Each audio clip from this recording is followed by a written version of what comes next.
ఏమండి, కూటమి ప్రభుత్వం ఏర్పడి సరిగ్గా ఈ రోజుకి ఒక సంవత్సరం అయిందండి.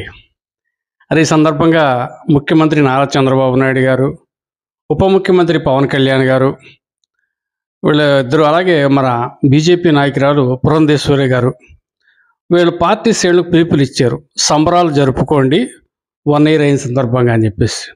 అలాగే పవన్ కళ్యాణ్ గారు అయితే పేడ విరగడైంది అనే ఒక కార్యక్రమానికి డిజైన్ చేసి ఈ కార్యక్రమం ఘనంగా చేయండి అని చెప్పేసి జన సైనికులకి అందరికీ కూడా పిలుపునివ్వడం జరిగింది. సో దీన్ని పురస్కరించుకుని ఆంధ్ర రాష్ట్రంలో ప్రతి చోట్ల కూడా ఈ కూటమి కార్యకర్తలు చాలా వైభవంగా ఈ కార్యక్రమాన్ని నిర్వహించుకున్నారు. ముఖ్యంగా మనం చూసుకుంటేనండి, ఈ సంవత్సర కాలంలో చాలా మార్పులు వచ్చాయి. ప్రజాధనాన్ని అక్రమంగా పోతున్నటువంటి ప్రజాధనానికి అడ్డుకట్ట వేయటం, చంద్రబాబు నాయుడు గారు దూరదృష్టితో ఆలోచించి మరి మన రాష్ట్రానికి పెట్టుబడులు పెట్టించే కార్యక్రమం.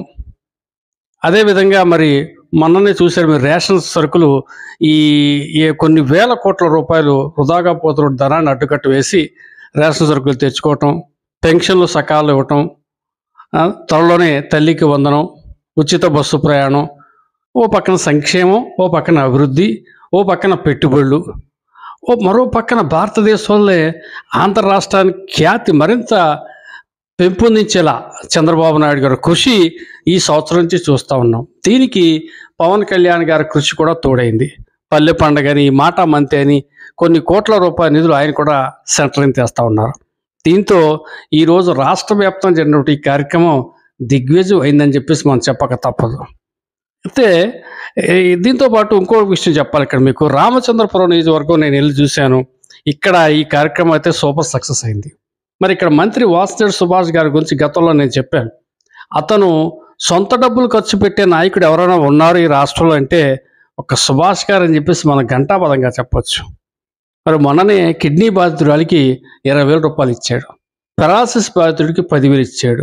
ఇవే కాదండి, అతను నగ్గిన కాడి నుంచి ఇప్పటిదాకా కూడా 10,000, 20,000, 50,000, 1,00,000 సడన్గా డెత్ అయిపోతే, ఆ కుటుంబం యజమాని పోతే వాళ్ళ ఇంటికి వెళ్ళి 2,00,000 రూపాయలు కూడా ఇచ్చినట్టు సందర్భం ఉంది. మరి మన ఉప్పుటేరులో ఒక యువకుడు పడిపోతే మరి అక్కడికి వెళ్ళి వీళ్ళు పంపించి ప్రత్యేక బలగాలు పంపించి మరి అతను రక్షించే ప్రయత్నం ఎంతవరకు చేశాడన్నది నేను మీకు వీడియోలో చెప్పాను.